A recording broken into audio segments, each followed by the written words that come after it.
é seguir carreira na área de urbanismo? Que tipo de trabalho você pode ter? Quanto ganha? Dá para se sustentar nessa área? Você terminou a faculdade agora ou está querendo redirecionar o seu escritório? Sempre teve esse sonho de trabalhar com urbanismo, mas não tem ideia de que tipo de trabalho que você pode desenvolver? Hoje nós vamos falar sobre isso. Oi, eu sou Tatiana Rocha, sócia da Via Paisagem Urbana, e eu sou arquiteta e tenho um escritório que sobrevive apenas de fazer projetos de urbanismo.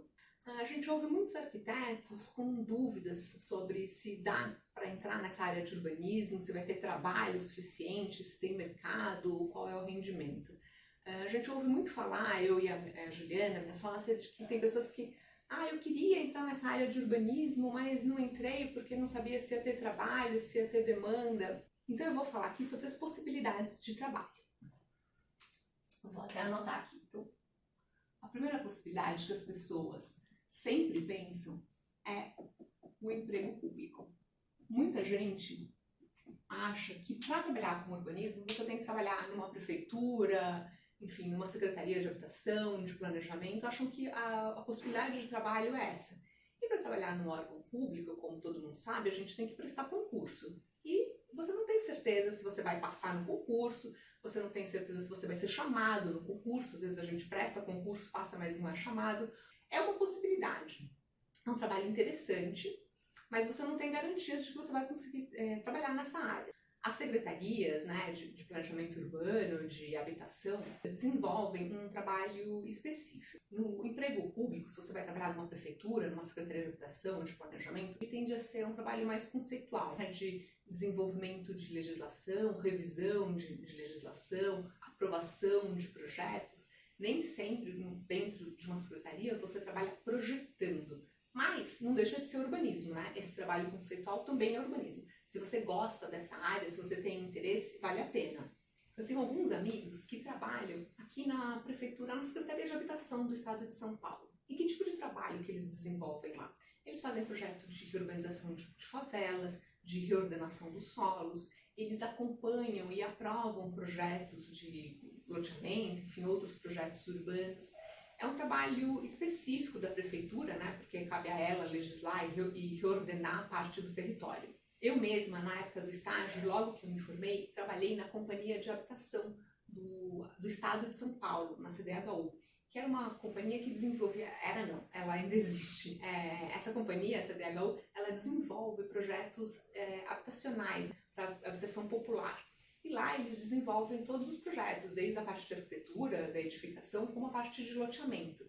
Na época que eu trabalhava na CDHU, dentro da empresa, existiam dois setores. A parte de desenvolver os projetos de arquitetura, que fazia a parte de edificação, né, do predinho e da casa, e a parte que desenvolvia os projetos de urbanismo, que fazia os loteamentos. Como que era o trabalho? Lá, esse setor de loteamento era o principal, era uma área grande, era dividida em 3, 4 setores internos. E o que a gente desenvolvia de projetos lá? Então nós recebíamos os terrenos, que eram sempre terrenos públicos, que vinham através de doação, né? Enfim, de áreas que o Estado recebia, para desenvolver o projeto para os conjuntos habitacionais. Antes da gente começar a desenvolver o projeto de loteamento, vinha a demanda que a gente precisava. Aqui precisa colocar X casas ou X edifícios, enfim. Vinha qual era a demanda para atender de população e a gente começava a desenvolver o projeto baseado nisso. Então aqui a gente precisa colocar o predinho tal. Então a gente tinha ali o bloquinho do predinho e a gente desenhava, fazia a conceituação do projeto, desenhando as ruas. Também, mesmo sendo um projeto de habitação de interesse social, feito por uma empresa pública, tinha que fazer todas as doações públicas, obviamente, de área verde, de área institucional, desenhar o viário, seguir todas as restrições da lei. Claro, não é porque é um trabalho público que você não deve seguir, né, as regras. Então a gente desenvolvia esse projeto, mas a gente fazia só a parte conceitual. Geralmente o projeto executivo era contratado, era terceirizado para outra empresa. E por que a gente contratava escritórios terceirizados para terminar de desenvolver o projeto? Porque a demanda de projetos era muito grande, então a gente conseguia fazer a conceituação lá dentro internamente, mas para fazer o projeto executivo, todos os projetos de infra, esse era um serviço terceirizado, porque dentro da empresa não tinha capacidade para atender esse trabalho, tá? Essa demanda. Por que muitos projetos eram contratados por empresas, para serem desenvolvidos por empresas terceirizadas? Porque lá dentro da companhia a gente não tinha pessoal para atender toda a demanda. A demanda de trabalho era muito grande e precisava não só desenvolver a parte de projeto urbanístico, como toda a parte de infraestrutura, de engenharia. Era subcontratado esses projetos fora, e depois, quando voltava o projeto executivo, a gente só analisava antes de desenvolver o projeto. E aí a gente abre a possibilidade, né, abre aqui o caminho de trabalho numa empresa privada que desenvolve projetos de loteamento. Então a segunda possibilidade é trabalhar em empresas privadas que desenvolvem projetos de loteamento. Existem vários tipos de empresa. Empresas de pequeno porte, que atendem a sua cidade, né? Empresas de médio e de grande porte, que têm uma abrangência regional ou às vezes nacional. Independente do tamanho da empresa e de como ela se intitula, se ela é uma loteadora, desenvolvedora, construtora ou incorporadora, isso é indiferente. Todas elas trabalham desenvolvendo projetos de loteamento. E também não faz diferença se o tamanho, se ela faz loteamento popular, loteamento de alto padrão, tamanho do lote, esse tipo de coisa não faz diferença. Todas elas têm o mesmo esquema. Essas empresas, elas trabalham desenvolvendo e aprovando projetos de loteamento. E aprovar um projeto de loteamento não se restringe ao projeto de urbanismo, né, que é a nossa parte. Tem todos os projetos de infraestrutura. Então é bastante trabalho para ser desenvolvido. Dando um exemplo aqui, a Juliana, minha sócia, ela começou trabalhando numa empresa que tem um caráter, digamos, regional. Ela atua aqui no estado de São Paulo. E é uma empresa que desenvolve apenas projetos de padrão econômico. São lotes pequenininhos, 125 metros quadrados, 150, são bem padronizados no conceito. E depois ela foi trabalhar numa outra empresa de abrangência nacional que desenvolve projetos de alto padrão. Mas a estrutura é a mesma, o trabalho que ela aprendeu a desenvolver numa empresa é o que ela vai desenvolver numa outra empresa, né? Claro que você tem uma forma de projetar diferente, você vai desenhar lotes maiores, ruas maiores, talvez um conceito diferente, mas o que você tem que saber para trabalhar nessas empresas é a mesma, né? E a estrutura da empresa também é muito semelhante. E sobre as empresas, eu vou fazer uma divisão dentro dessas empresas, tá? Existem empresas que têm equipe interna. Tem tudo o que eles precisam dentro da empresa. E existem empresas que têm uma equipe parcial, digamos assim.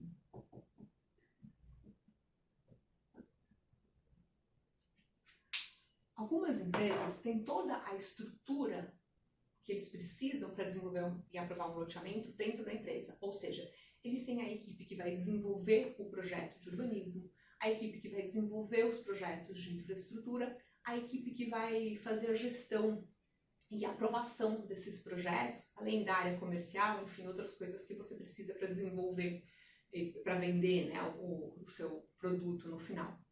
Essas empresas que têm toda essa estrutura interna, elas contratam arquitetos, certo? Porque quem que desenvolve o projeto de urbanismo são os arquitetos. E os projetos de infraestrutura são os engenheiros. Isso é uma possibilidade de trabalho, né? Trabalhar dentro dessas empresas, tanto na parte de projeto, como na parte de aprovação, porque quem faz a parte de aprovação também são arquitetos. Porque quando você vai aprovar um projeto, você tem que ir lá na prefeitura, você vai negociar, você tem que entender os termos da lei, você tem que entender o projeto para poder saber defender o seu projeto. Então não adianta pegar qualquer pessoa que vai chegar ali e vai conversar com o pessoal da prefeitura e não vai entender nada da situação. Vamos supor, tá? Que é uma coisa que acontece. Chega lá na prefeitura, você mandou o seu projeto para eles fazerem análise, enfim, pedir diretrizes. E aí vem um comunique-se na prefeitura. Vem lá uma série de solicitações da prefeitura. Você precisa entender o impacto que aquilo vai ter no seu projeto para conseguir discutir se você aceita todas aquelas mudanças, se não aceita, se dá para fazer alguma coisa diferente. Então você precisa entender o assunto. Então também é necessário que essa parte seja feita por um arquiteto. A gente que trabalha para muitas empresas, a gente conhece muitos desses arquitetos que fazem gestão e aprovação e eles adoram o que eles fazem. Eles falam, não, gosto muito de arquitetura, mas não quero projetar, gosto de ficar nessa área de gestão. Então também é uma possibilidade. Então dentro das empresas você pode trabalhar projetando ou fazendo a gestão de aprovação desses projetos. E nas empresas que têm equipe parcial, como que funciona? Algumas empresas, as de pequeno e médio porte, elas optam por ter uma equipe parcial, por uma questão de tamanho, né, e de redução de custos. E também por demanda de trabalho. Essas empresas, às vezes, elas não têm uma demanda tão grande. Então, ter uma estrutura interna muito grande, às vezes, não compensa para a empresa. E o que acontece nessas empresas? Essa equipe interna, geralmente, é a equipe que faz a aprovação, a gestão e a aprovação do projeto. E aí, eles contratam escritórios que desenvolvem projetos para eles, tanto o projeto de urbanismo como todos os projetos de infraestrutura. E nesse ponto a gente linka na terceira possibilidade, que é você trabalhar ou ter, né, o seu escritório. Portanto, se você tiver o seu escritório, você trabalhar como colaborador dentro de um escritório, quais são as possibilidades de atuação do trabalho? A primeira é trabalhar com um emprego público, porque como eu falei ali no começo, as secretarias, né, às vezes elas não têm pessoal suficiente para atender toda a demanda. E como a gente sabe, também às vezes vem esses planos de prefeitura, governo, federal, né? E vem esses planos tipo Minha Casa Minha Vida ou outros incentivos ao desenvolvimento da habitação de interesse social e entra muito dinheiro e vem uma demanda muito grande que essas empresas públicas que são ali tem ali a sua estrutura relativamente engessada, porque você só pode contratar concursado, enfim, elas não conseguem atender a demanda de trabalho que surge assim de um dia para a noite. E o que eles fazem? Eles contratam os projetos, né? Eles desenvolvem conceitualmente e acabam contratando o projeto executivo de escritórios que desenvolvem esse tipo de trabalho. Quando eu saí da CDHU, eu fui trabalhar num escritório que atendia apenas os projetos, inclusive, da CDHU, né? Eu entrei nesse escritório porque eu fui indicada. Mas ele fazia apenas esses projetos públicos. Para você trabalhar para uma empresa pública, tem algumas questões a mais, porque você tem que comprovar o que você fez, tem documentações, burocracias que você precisa atender. Mas é uma possibilidade também. Da mesma forma, as empresas privadas, elas também têm essa demanda.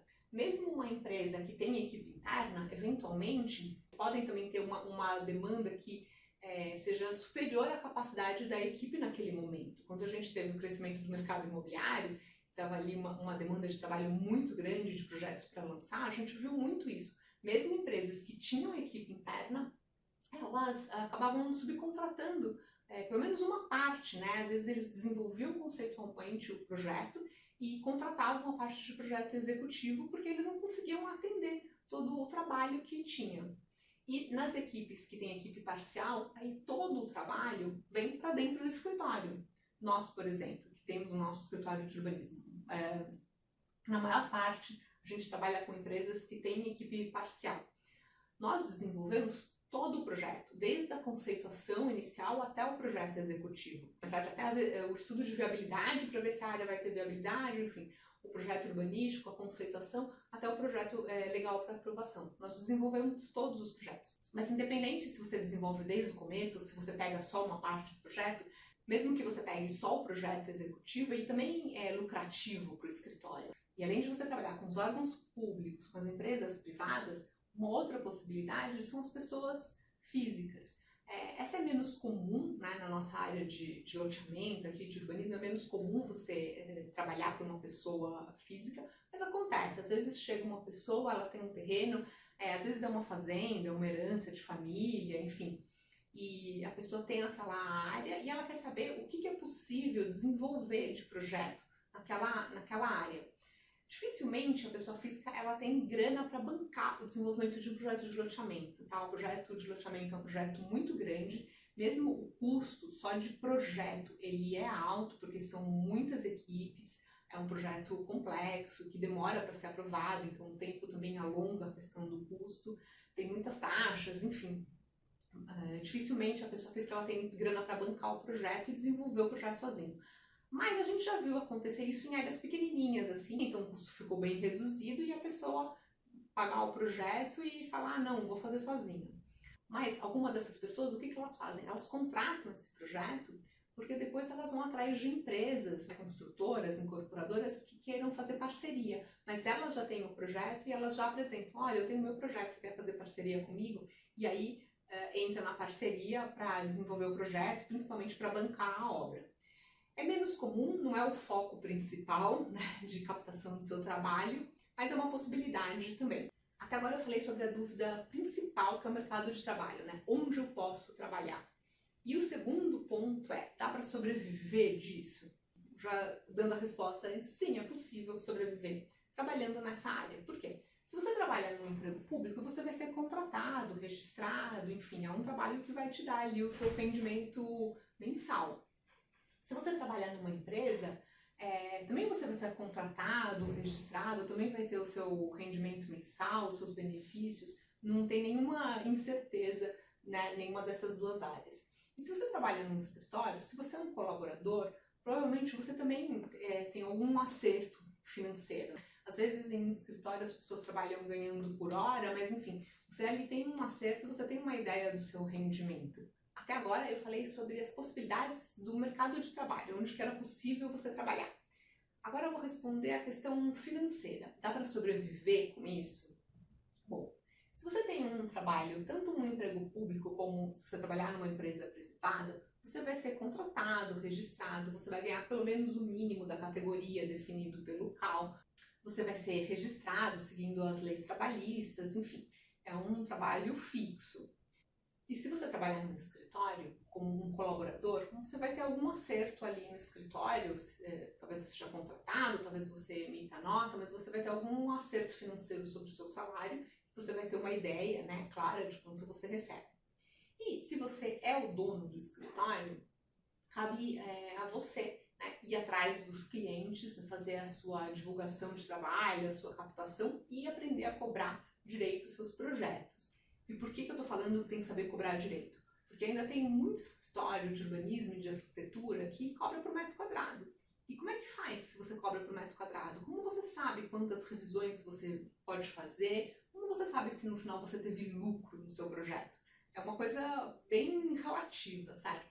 Então você precisa saber cobrar direito o seu projeto, você precisa saber a demanda que ele vai ter no seu escritório, entender o tempo que isso fica no escritório, porque um projeto de loteamento é diferente de um projeto de interiores. Você não vai desenvolver ele, em 2 meses entreguei e acabou. Ele demora bastante tempo, então isso tem que fazer parte da sua precificação. E a captação de clientes é como se você estivesse no seu escritório de arquitetura, de interiores. Você também tem que ir atrás dos seus clientes, você tem que captar, divulgar o seu trabalho, enfim. Você vai captar clientes como todo mundo tem que captar os seus clientes. E as possibilidades de clientes estão aqui já. Você pode ir atrás de empresas públicas ou de empresas privadas. E é incorreto achar que, mas né, não tem muito mercado para isso, tem poucas empresas. Quando eu trabalhava na CDHU, não tinha um escritório que prestava serviço para eles, tinha vários. E é errado você acreditar que não tem muito cliente nessa área. Você pode pensar, mas se eu for trabalhar para uma empresa pública, existe uma empresa pública na minha cidade. Sim, correto. Mas aqui, no estado de São Paulo, pelo menos, quando eu trabalhava na CDHU, não tinha um escritório que atendia eles, tinha vários escritórios. Nas empresas privadas, que a gente também trabalha, dificilmente uma empresa trabalha com um único escritório. Elas têm outros escritórios. Por quê? Para não sobrecarregar demais um escritório com muitos trabalhos. Eventualmente, uma empresa de pequeno porte, ela não tem tanta demanda. Talvez ela tenha um escritório contratado e desenvolva uns 2 projetos por ano. Mas empresas de grande porte, elas desenvolvem muitos mais projetos por ano. Nós trabalhamos para uma empresa que eu nem diria que é de grande porte, eu diria que ela é de médio porte e que só nós temos uns 10 projetos contratados com eles. Então tem bastante demanda. E às vezes a gente fica assim, meio viciado, sabe aquela história de quando você quer comprar um carro, você só enxerga aquele carro na frente, você não enxerga os outros modelos, você só enxerga aquele que você quer. Às vezes a gente fica achando isso, sabe? A gente está acostumado com arquitetura, com interiores, e a gente só enxerga esses potenciais clientes. A gente não consegue abrir a nossa mente e enxergar que existe todo um outro universo. De momento, pode ser que você não saiba, não faça ideia de quem são esses clientes. E se você der um Google e for procurar por loteadoras, incorporadoras, você vai achar só as maiores. Mas você tem que pesquisar na sua cidade, principalmente as construtoras, as loteadoras locais na sua cidade, na sua região. E você vai descobrir que tem muita pequena empresa precisando de projeto. E você não precisa trabalhar só para a loteadora maior do país, você pode trabalhar para muitas empresas. E essas empresas pequenas, como eu falei, você vai ter 1 ou 2 projetos, não é uma super, né, demanda de trabalho que enche o teu escritório, mas você pode trabalhar para várias pequenas empresas. Então, vamos tentar abrir um pouco a cabeça, enxergar de uma forma mais ampla, porque sim, eu posso garantir para vocês que tem demanda de trabalho suficiente e assim, a gente precisa de mais escritórios desenvolvendo projetos de loteamento. O nosso escritório, ele tem uma capacidade, a gente trabalha com várias empresas e a gente conhece vários outros amigos e outros fornecedores e todos eles trabalham com projeto de loteamento, tem o seu escritório que só faz projetos de loteamento e está todo mundo com um escritório cheio de trabalho, tá? Então vamos ampliar a nossa mente porque sim, tem mercado, é possível, tá? A gente só precisa ir atrás, não vai ser o caminho mais óbvio. Você vai ter que pesquisar um pouco, né? Estudar sobre o assunto, entender como é que funciona esse mercado, entender como precificar o seu projeto, como fazer a sua divulgação, né? O seu marketing sobre o assunto, para poder se inserir nesse mercado de urbanismo. Todas essas opções são possíveis de trabalho na área. Tanto se você quer trabalhar no emprego público, trabalhando com questões mais conceituais, com desenvolvimento de plano diretor, revisão de legislação, enfim, coisas que envolvam mais a cidade, como se você quer um trabalho específico de projeto de loteamento, e aí tanto se você quer trabalhar desenvolvendo o projeto, o desenho, como trabalhar com a equipe de gestão, né, de aprovação, de acompanhamento da aprovação, todas essas possibilidades, elas existem dentro da área de urbanismo. Cabe agora você escolher qual área mais te agrada. Você pode também conseguir trabalhos em lugares diferentes, né? Testar várias possibilidades para saber, né, o que te agrada mais, se desenvolver projetos, trabalhar com gestão, enfim. Se você algum dia cogitou trabalhar nessa área de urbanismo, na faculdade, você tinha aquele sonho de trabalhar nessa área, mas não tinha ideia de como começar, agora você já sabe. Temos aí várias opções. Se você gostou desse vídeo, por favor, dê um like para saber que eu gerei valor para você e que esse conteúdo foi útil. E se você tiver alguma outra possibilidade, se por acaso você já trabalha em urbanismo, em alguma outra coisa que não foi uma dessas que eu falei, escreve aí nos comentários para a gente saber. E nós temos um canal no Telegram, vou deixar o link aqui embaixo. Esse canal ele é gratuito, você pode entrar e sair na hora que você quiser. E nesse canal nós damos dicas diárias sobre projetos de loteamento, sobre o nosso dia a dia no escritório. Lá a gente vai poder ter um contato mais próximo, então entra lá. E até o próximo vídeo.